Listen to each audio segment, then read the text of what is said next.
Welcome back to my New York Jets franchise rebuild here on Madden 24. In the last episode, we managed to cap off Season 3 with a massive Super Bowl victory by a final score of 66-35 over the Dallas Cowboys, behind an absolutely insane performance from our franchise quarterback Jared McDonald, who threw a total of 8 touchdowns in this game. So the goal of this offseason, I would say, is going to be pretty obvious. We're going to try to build this team up to be even better for next season and try to come back and win back-to-back Super Bowls. Before we get into any stats or anything like that in this offseason, I want to go over a quick season recap. As you can see, we started the year 7-0 before finally dropping one to Buffalo here in Week 8. We then had a bye week, came back and won 4 more games in a row to start 11-1 on the year.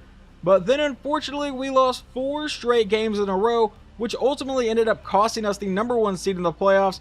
But we won in our final game of the regular season 25-20 over Minnesota, and then obviously we kind of got it together in the postseason.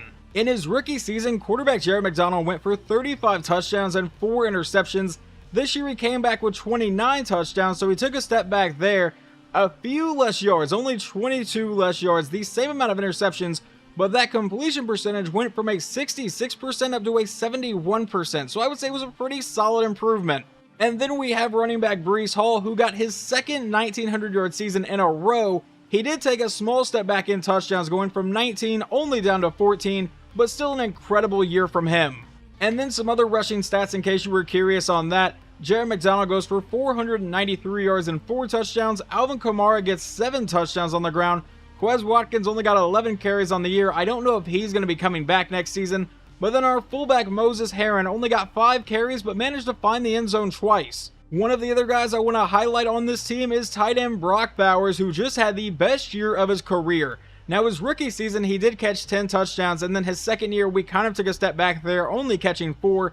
But he comes back strong this year. He is our only 1,000-yard receiver and also got 10 touchdowns. And another guy that ended up having a breakout season, and honestly one of Jared McDonald's favorite targets this season, Brendan Rice, 963 yards and 10 touchdowns. Both of those are career highs. One quick note I want to add is through most of the season, I honestly had Jalen Waddle as our slot receiver, and Brendan Rice would come in and play outside. Sometimes he would be in the slot.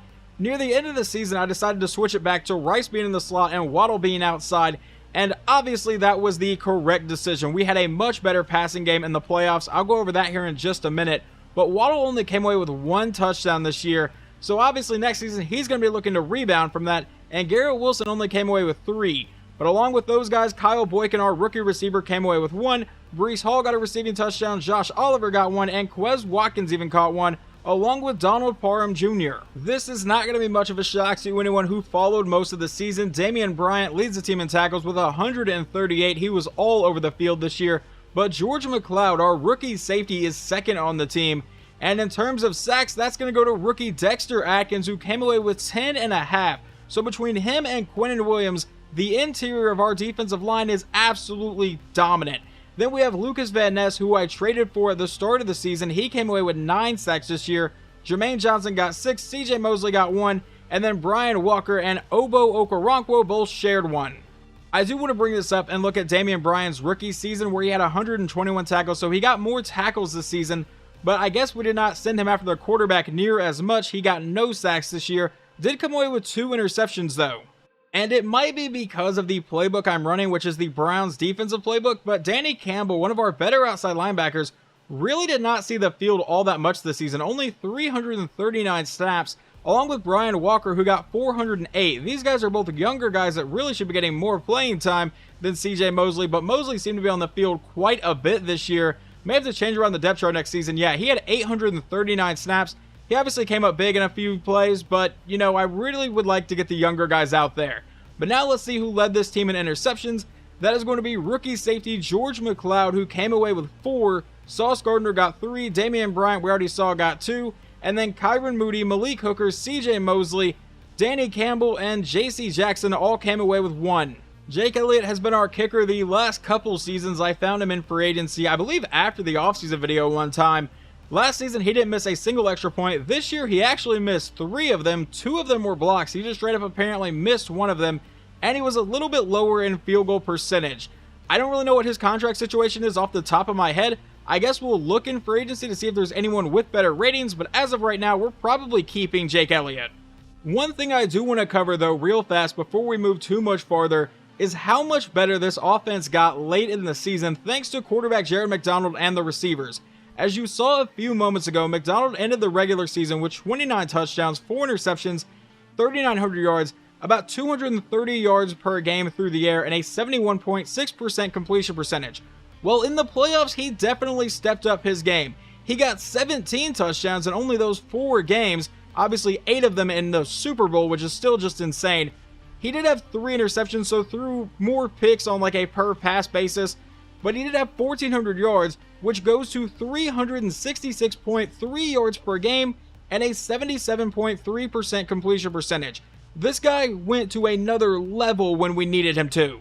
Now we can finally look at some stats around the league here. Dak Prescott leads the league in passing yards because it's Madden 24. That's going to happen almost every single time. But Jaden Daniels, who's the quarterback in Tampa Bay in this universe, goes for 4,300 yards, and Mahomes also goes for 4,300. The most touchdowns is going to go to Lamar Jackson, who threw 37 of them and only 7 interceptions. Desmond Ridder, 36 touchdowns and 6 picks on the year. And then leading the league in interceptions is Anthony Richardson with 22 of them. Now, who was the most accurate quarterback this year? I do like to scroll down and figure this out. It's a 74% from Trevor Lawrence. Now I want to see who had the most sacks on the season. That's going to go to Trent Daniels, the rookie quarterback in New Orleans. Now, over on the ground, Tyler Algier had 328 carries, but only 3.7 yards a carry. The second most attempts in the league goes to Breece Hall, but he did also have the most yards with 1,900. And the most touchdowns goes to Christian McCaffrey, Tyler Algier, and Dameon Pierce, who all came away with 16. And who fumbled the ball the most? It is, of course, going to be our quarterback, Jared McDonald. I feel like this is a pretty rare sight to see, especially in today's league. But Amon-Ra St. Brown led the league with 96 receptions, so no one broke 100 catches this year. The most yards goes to Jacoby Myers with 1,400, and the most touchdowns is going to go to Amon-Ra St. Brown, who caught a total of 16 of them. Xavier Legette in Philadelphia apparently had one hell of a year, though. Now, over on defense, Damian Bryant leads the league in tackles with 138 of them. Sacks is going to go to Myles Garrett, who came away with 25. That is just stupid. And then interceptions, Roquan Smith, a middle linebacker, came away with 7 to lead the league. And then who had the most forced fumbles? I just like to check these stats. That's going to go to Nakobe Dean. And the most deflections goes to Pete Werner, an outside linebacker in Tampa. Jake Elliott did end up kicking the most field goals on the season with 27, but he also made the most, but not going to be the highest percentage. That's going to be Jake Moody, who went 7 of 7, or Cameron Dicker, who went 16 of 17. Now, what about extra points? Who had the most attempts? That's going to be Justin Tucker with 59, and he only missed 1 of them because it was blocked. We only have one more thing to take care of before we can really jump into the offseason part of this video, and that is going to be the yearly awards. The NFL MVP ends up going to Lamar Jackson. Jalen Hurts comes in second, but Jared McDonald with his 29 passing touchdowns is down here in 6th place. So that's, I would say, pretty solid for a guy in his second year in the league. But despite the fact we started 11-1 and then finished 12-5, we do manage to take home the Coach of the Year award, so I will gladly take that. We will first check out the NFC Player Awards, and the Offensive Player of the Year goes to Jalen Hurts. Defensive Player of the Year is Micah Parsons. Offensive Rookie is Eric Wentz. I believe that is a quarterback for Washington. Defensive Rookie of the Year goes to Stephen Waddle for the Bears. Best quarterback is Jalen Hurts. Best running back is Christian McCaffrey. Best receiver is Amon-Ra St. Brown. Best O-line is Chris Lindstrom. Then best D-line is going to go to Micah Parsons. Best linebacker is Rashawn Gary. Best defensive back is Carlton Davis. And the best kicker is Cameron Dicker. As an Oklahoma Sooner fan, I absolutely love getting reminded that Cameron Dicker is a player that exists. But jumping over to the AFC Awards, the Offensive Player of the Year goes to Lamar Jackson, but Breece Hall does end up in 3rd here, and Jared McDonald ends up in 9th. I am a little shocked over on the Defensive Player of the Year awards list. We have no one here, but that is going to go to Myles Garrett, and it's not really much of a shock with 25 sacks. We had no rookies that were skill position players on the offense, so I knew we were not going to win this award. It goes to Ramon Gordon in Houston. But Kyle Boykin, with his 12 catches and a single touchdown, somehow comes away in 7th place. However, Defensive Rookie of the Year is a battle between our 2 guys and ends up going to Dexter Atkins over George McLeod. And I would have loved McLeod to get it because I think that could have bumped him up to a Superstar X Factor. Atkins is already there, but it's whatever. We have a solid group of guys on defense.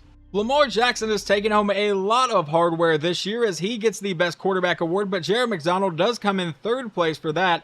Best running back ends up being Breece Hall. Best wide receiver goes to George Pickens. The only guy we have on this list is Brendan Rice. Best O-line goes to Joe Thuney in Kansas City.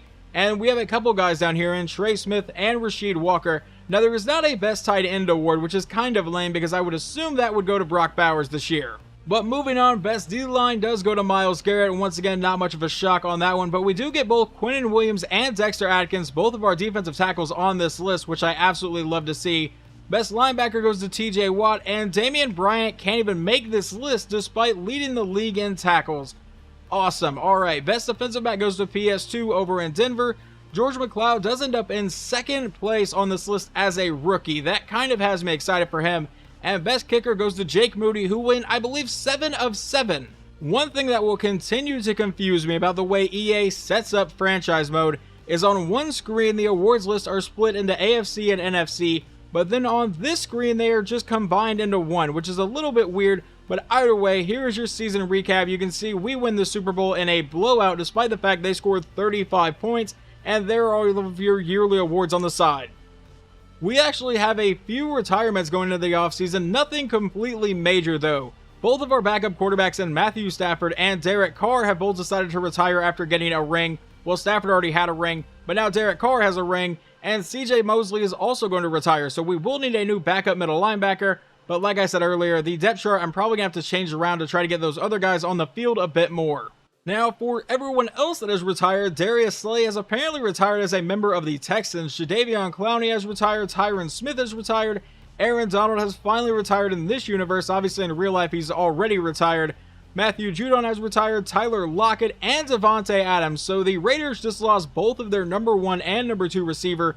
Leo Collins has retired. We already saw these guys retire. Mike Hilton, Andrew Norwell, Jake Matthews, Kevin Byard, Javon Hargrave, Joe Thuney, who just won Offensive Lineman of the Year. Travis Kelce has finally retired. Morgan Fox, Keenan Allen has retired, a Charger in this universe. Levi Wallace has retired, Connor McGovern, and PJ Walker. Everyone else does not appear to have been on a team, but there is James Bradbury, Shaq Barrett, Steven Nelson, and any other big names here. Marcus Peters, Micah Hyde. Yeah, you guys can see all this. Michael Thomas. Yeah, that's everyone that's retired. Going into this offseason, we do have all of our own draft picks here, 1s through 7, but then we also have Jacksonville's pick in the 4th round, a 3rd round pick from Denver, and a 3rd round pick from Green Bay that seems to be at the front of the 3rd round. This is what the top of the draft class looks like right now. I really have not looked too far into it. I have no idea what our game plan is right now, but obviously we need to take care of re-signing and free agency first. The absolute first thing we're doing is taking the 5th year option on Brock Bowers, already a 97 overall superstar X Factor, just pretty much a no-brainer of a decision. The first contract I'm throwing out is to our backup left guard and Colin Bordelon, a 71 overall, just give him a 1-year deal, and he apparently wants to test free agency. Alright, you gotta love to see that on a backup. Well, how about fullback Moses Herring? Can we get you back on a 1-year deal? You've been with us the last couple years, there is a lot of interest here, and Herring will be returning. Everyone on the screen past Bordelon, including Quez Watkins, will be walking into free agency. We may bring some of these guys back, we may not, but we do have a few tough decisions to make, and that's going to be all the way over here, starting with our center and Joe Tippmann. Now, he is an 81 overall, right now has +4 to his morale, a star dev trait, only 26 years old, but he does not have a ton of interest in coming back. And apparently it's because we're not historically a championship team. We literally just won the Super Bowl, Joe. I think instead of massively overpaying to try to keep him because of his re-sign interest, we're going to go ahead and withdraw an offer from Joe Tippmann and let him walk into free agency. But the final couple of decisions we'll have to make in re-signing is Jermaine Johnson and Lucas Van Ness. Now, Jermaine Johnson's a little bit older, but Van Ness has a lot less interest in coming back. We didn't have to give up anything really to get Lucas Van Ness. I believe we traded away Blake Corum and got back in exchange Van Ness and that 3rd round pick. So if we let him walk, we really don't lose anything. Here are Jermaine Johnson's attributes right now, but please remember he does have +5 to his overall due to his morale right now. So his block shedding is only a 77, and he's probably not going to get much better than what he is right now. But on the other side here, Lucas Van Ness, honestly I did not remember this, but his block shedding is even lower than Jermaine Johnson's, And I really feel like we did not get a lot of pressure from our edge rushers this season. A lot of the pressure came from the defensive tackles, and I would love to get those guys some help. So I think what we're going to do as of right now is we're going to take the cheaper option with Jermaine Johnson, offer him a deal of 2 years, and then hopefully we can find someone to play left end. We may end up bringing in Lucas Van Ness anyway, but let's see if Jermaine's going to take this deal, and he will be returning. I will offer a contract to Lucas Van Ness, but I doubt he's going to take it. I'm actually going to bump it down to a 1-year deal, and I would really rather not have that much bonus because that's more of like his guarantee. So maybe we can like flip that, or maybe we bump this money up a bit and drop this one down way more. That's a possibility, and we'll see if he takes this. I highly doubt he's going to take this deal, but I will throw it at him anyway. A 1-year deal, and he's going to be testing for agency. Not much of a shock. And I'm just noticing on this screen, we have to fill the staff here. So did our coordinators both get poached? No, just our offensive coordinator. The best option we had was offensive coordinator Jeremy Green, and he does come in, still has the quarterback guru trait, which is the one I always look for, especially with younger quarterbacks. So this is what he will be starting with. We get to go into free agency with about $25 million in cap space, and I would say the biggest thing on offense we're going to need this offseason is possibly a new center with the exit of Joe Tippmann. But overall on defense, I feel like we were pretty much set everywhere except right end, so we'll need a new edge rusher this offseason, but I really like the secondary and the linebacking core, and then our defensive tackles are obviously both pretty damn elite. And opening free agency, there is a massive player here, but I don't think we could even try to afford Aiden Hutchinson. Yeah, we're immediately going negative into the cap to try to get him. We're going to do something that I don't think is going to be the smartest idea I've ever had, but I think it's going to really help us out this season. We're going to restructure Sauce Gardner to free up about $5 million this season in cap space. Then we're going to come down here and also restructure Garrett Wilson and free up another $6 million. Which frees up enough cap space so we can try to bring in Aiden Hutchinson, easily the best available player in free agency. So we're going to make this offer here and we'll see where we stand on it. And we may need to up that offer just a bit. So how about we do this? We make it a player-friendly deal, but only a 4-year contract. Does that make us the top offer team? Yes, it does. And honestly, that is the only guy I'm going to go after in free agency. So let's see right here. Is Aiden Hutchinson going to become a member of the New York Jets? Yes, he is. This might end up being one of my favorite signings of this entire franchise. Yes, over Jalen Waddle, especially if he can give us some pressure on the opposing quarterback. On the free agency recap screen, we obviously know where Aiden Hutchinson went. Ronnie Stanley will be a Bill. Jordan Addison is a Giant. Michael Pittman is headed to the Rams. Trent Brown is headed to the Falcons. Stonehouse does not get signed, but he's a punter. Doesn't really matter. Lucas Van Ness does not have to move far, though. He gets to go from the Jets all the way to the Giants. We are now here at the NFL Draft, and we're on the clock right now. And with the 32nd pick here in the first round of this draft, we're going to take center Mark Kuhn out of Penn State, and he is going to come in as a hidden depth trade. That is what you love to see. With the departure of CJ Mosley, like I said earlier, we will need a new backup middle linebacker. I'm still going to look at the depth chart to see if I can get Danny Campbell and Brian Walker on the field a little bit more, but I am looking at Grant Lipton here at the end of the second round, a 21-year-old out of Florida. He's going to come in with A to C awareness, so we don't really know what that is, but B block shedding, B hit power, B tackle, A zone with good speed, good acceleration. We're going to go ahead and bring him in, and he will come in as a normal depth trade. That is not what you want to see, but at least he's only 21, so there is still a chance we can develop him. And just a couple picks later here in the third round, this is the pick we got from the Green Bay Packers. I am looking at running back Shaq Coles out of Buffalo. He is 23 years old, but he has A to B awareness, A ball carrier vision, B break tackle, B carrying, B trucking, A stiff arm. We lose Alvin Kamara, but I think we get a solid power back here with Shaq Coles, who will be a hidden depth trade. Later on in the third round, we do need some backup offensive linemen, so I'm looking at right guard Antoine Devine out of Texas A&M. 22 years old, A awareness, A impact block, B pass block. Apparently did not compete at the Combine, but did compete at the Pro Day and did pretty well. So Devine, welcome to New York, and you're just a normal depth trade. Well, good thing you're a backup. So that pick was actually the Broncos pick, I believe, but now we're at our pick here in the third round at pick number 32, and I'm looking at tight end Eric Crockett. He has B awareness, D spectacular catch, which isn't great, but B catching traffic, B catching, B deep route with some great speed and decent acceleration. He would just be a backup to Brock Bowers, so we're going to go ahead and bring him in, and once again a normal depth trade. Jumping ahead into the fourth round with pick number 4 that I believe we got from Jacksonville, We don't really need any corners, but I am going to look at corner Jordan Stackhouse out of Stanford. He does have A press, B man coverage. He has good speed, but poor acceleration. Still ran a 4.44, so I think he can be a solid depth player at corner. So we're going to go ahead and bring him in, and another normal depth trait. Why am I not surprised at this point? And now here at the end of the 4th round, we're going to take outside linebacker Kendrick Goddard out of Oklahoma. A to C block shedding, C pursuit, A tackle, B zone coverage. Welcome to New York, and it's another hidden depth trait. Now as we jump to the end of the 5th round, we're going to take wide receiver Arthur Holmes out of Florida. With B catching traffic, B catching, he has decent speed. He's not a super fast receiver, but we're going to see if we can develop this guy into anything, and Holmes will come in as a normal depth trait.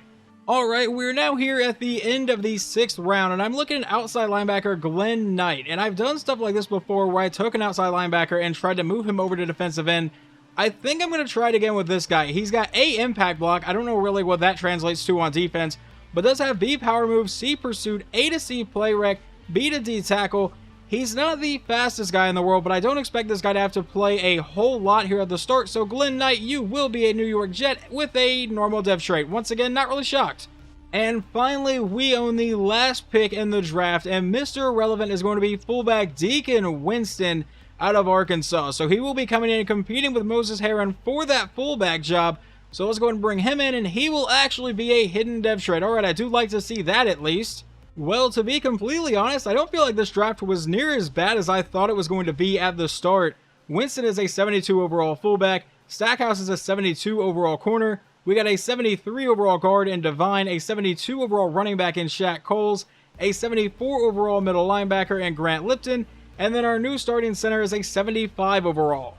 There does not appear to have been a ton of high-level guys in this class. Nick Yancey was the highest one at a 78 overall, and then several 76 overall players. Alright, the Rams got the best 2 players in the draft. That's always real cool to see. Who got this quarterback? It is the Steelers that got Brandon Boston, who seems to be the highest rated quarterback in this class. We will now take a look around the division. The Dolphins ended up with a 72 overall outside linebacker in the 1st round, but got a 74 overall receiver in DJ Sutherland in the 2nd round.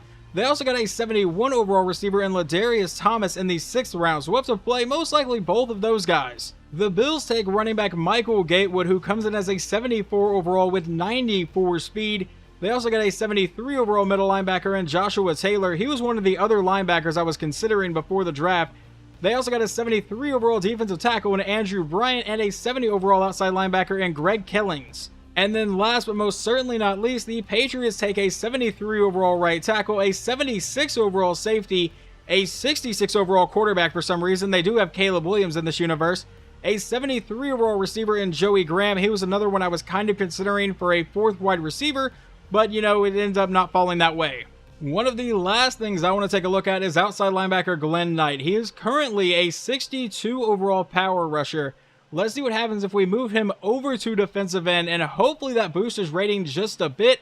I don't think it's going to make that big of a difference, but we'll move him over to left end. We'll save those changes. And now what is he going to be rated? He is going to come in as a 65 overall, so he is slightly better there, so I'll probably leave him there for now.